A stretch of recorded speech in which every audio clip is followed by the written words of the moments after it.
Sean, you're a fine host because you just asked the right question. We do this over and over and over again. They testify, they say we're looking into it, we'll get back to you on that, we'll circle back to you. Yeah. All of the stuff that we know they're never going to do. I think these companies have grown so large that they're not too big to fail, they're too big to succeed in a weird way. Now, they've succeeded in that they've made shareholders money, but they've failed in that the lack of transparency is so obvious and so painful, especially for anyone that is non-woke. I don't even have to say conservative. If you're just non-woke, you know you're going to be deboosted or shadow banned or algorithmically manipulated or the series of other Orwellian terms that we've all now come to know. But the idea that Congress is going to do anything about any of this at this point, I think the ship has sailed on that. I think there are technological answers. I think that we are going to need to lead on the forefront of new answers related to tech, and there's going to be some murky waters to travail. But Congress, they don't want to do anything. Yeah. They're afraid of these people, in essence. So it's a dog and pony show. Yeah, I totally agree. The thing that's so interesting is I don't think that the Democrats basically say, you know, we should have more censorship, essentially. Like, we should not let people spread misinformation, even though, you know, in some cases it's actually just people's opinion, right? But then the Republicans actually really do care about people getting canceled out. And we saw that for the most part, people go, well, they're private entities. If you don't like it, go start your own. And Parler went and did that. Right? And then when they felt threatened, what do? They deplatformed them. And I'm trying to figure out, if you're on the right, I don't think that the CEOs even care, right? They've basically, every time that someone on the right gets shadow banned or their account gets locked, they go, it was just a mistake on the algorithm. It's always a mistake. It's always a mistake. Boy, these algorithms make an awful lot of mistakes that always point in the same direction. I'm not a private investigator, but I think something might be up. But you make an interesting point about Parler, because yes, Parler came in, they signed up about 21 million people. That's an extraordinary amount of new users onto their system.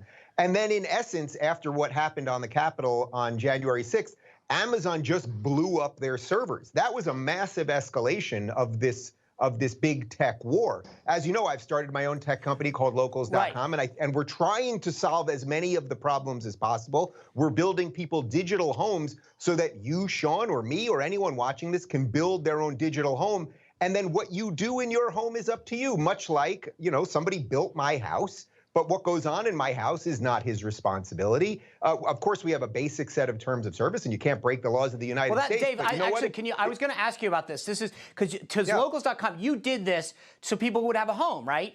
And I wanted to ask you, like, how do you draw the line? Like, because I think that the question is, if you express an opinion, a lot of times Facebook or YouTube will say that's misinformation, right? How do you figure this? How do you draw the line and figure out where's the First Amendment right for someone to express their opinion up until the point where they're either spreading misinformation or violently threatening someone or whatever? Sure. So our policy is that you can't break the laws of the United States. You can't post pornography and, you know, some direct threats. I mean, really stuff that we all know, you know, is against most terms of service.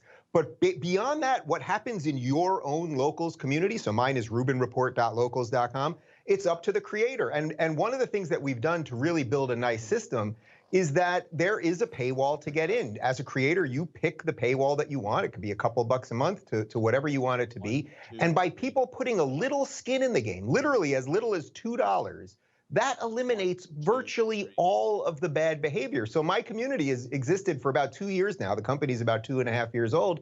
And I think I've banned one person because he was just there to troll me. And I said, all right, I don't want to make money from you. But the beauty is we're not kicking him out of the system because he can still be in other people's Locals community. And again, that's why I say we're building digital homes where Facebook and Twitter and YouTube, they decided to build basically open spaces for everybody. And then once everybody got in, they decided to say, hey, these places aren't really open. So it's a fundamental shift in thinking. And we also have to remember that if you're not paying for something, you're the product.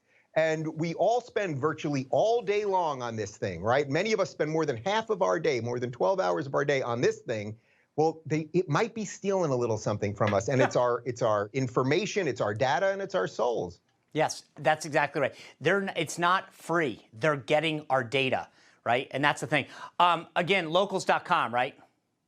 Locals.com. Yeah, that's the beauty of this. I love what you're doing because this is what it's all supposed to be. You're supposed to be able to share your opinion, your idea. Maybe you're wrong, maybe you're right, maybe you evolve, but the idea is to have free speech. Sean, you're not going to believe this, but I don't think the government can save me. It's crazy, right? Like, I believe in human ingenuity. That's not to say that the government doesn't have any role in anything. We've discussed this many times. You can talk about regulation. We could talk about maybe breaking up some of these companies. I think you have to use all of the tools. We could look at legal tools related to the Section 230 and everything else.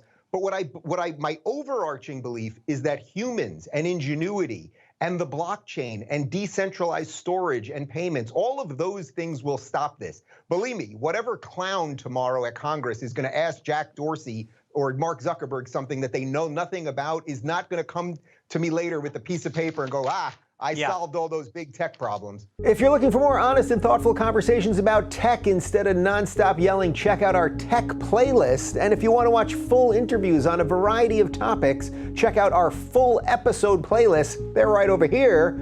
And to get notified of all future videos, be sure to subscribe and click the notification bell.